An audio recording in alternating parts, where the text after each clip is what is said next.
Hello students. So today we are going to start the first chapter of physics for class 10 and the name of the chapter is electricity. So today I will give you some basic idea of this chapter. For example, we will first study about electric charges, then we will go for electric current, kind of electric charges, this kind of things we are going to study today. So let's start with electric charge. So we know that there are two kinds of electric charge. One is positive and the other one is negative.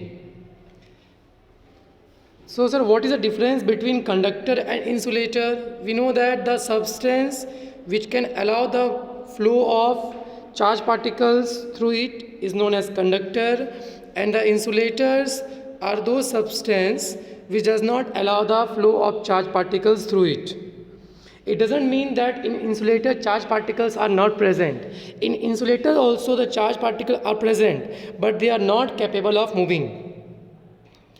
In insulator charge particles doesn't move.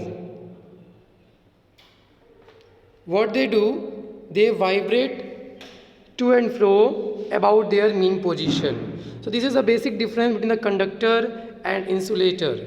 A conductor is the substance through which electricity can pass, or through which what we can say charge particles can pass, can flow through it. But through insulator charge particle cannot flow. This is the basic of electric charges. Now after that we will go for electric current. What is the basic meaning of electric current? The meaning of flow we know. Sometimes we say air current, sometimes we say water current. So if we say current, the meaning of the current is that the thing is flowing. So here we are studying about electric current. So electric current is about the flow of the charge particle and basically about the flow of the electrons. Electrons are having what charge? Electrons are having negative charge. Protons are having positive charge, that we know. So when we are studying about electric current, how can we define electric current? Electric current is something that we can define when the charge particle is flowing. So when we will define electric current, the definition is very simple. The rate of flow of charge through a conductor is known as electric current. I repeat myself.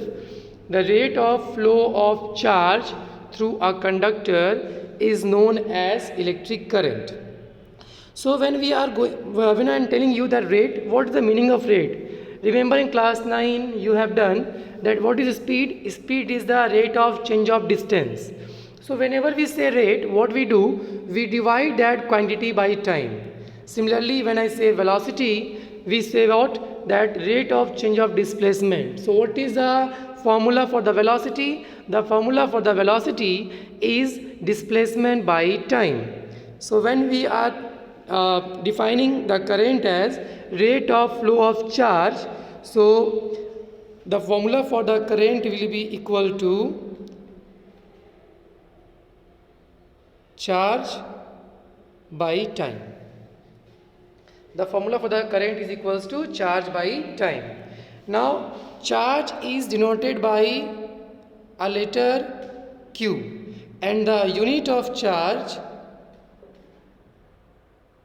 is nothing but coulomb. The unit of charge is coulomb. The unit of charge is coulomb. Okay, so what we studied till now, that electric charges are of two kinds, positive and negative charge. Positive charge basically consists of protons and negative charge consists of electrons. Conductors are those substances through which electricity can flow. Insulators are those substances through which electricity cannot flow. It doesn't mean that insulator charge particles are not present. Charge particles are present, but they are not capable of flow. They are not capable of moving. Now the next topic was electric current. So how we can define electric current? Electric current is there only when there is a flow of charge. If the charge is not moving, there is no current, there is no electric current. If the charge is not moving, there is no electric current. There will be electric current in a conductor or in a substance only when the charge is flowing. Okay, so how we can define electric current? The rate of flow of charged particle is known as electric current. Now when we say rate, what we do? We divide that quantity by time. So the formula for the current is equal to charge by time. Now charge is denoted by a letter Q and the unit of charge is coulomb, which can also be written as C, which can also be denoted by a letter C. Is it clear till now?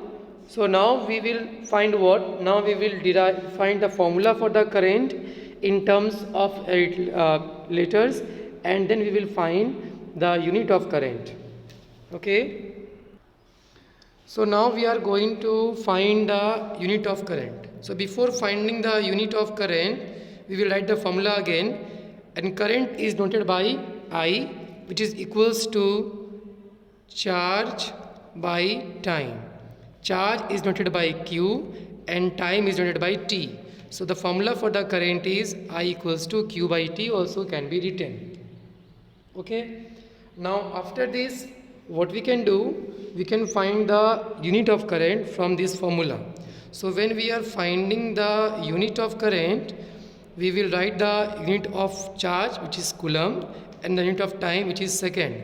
So the unit is becoming coulomb per second, but we write it like ampere. But we write it what? Ampere. So the unit of current is what? Ampere.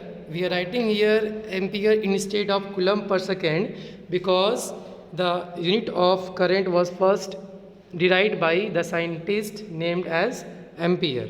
So what is the unit of current? The unit of current is ampere.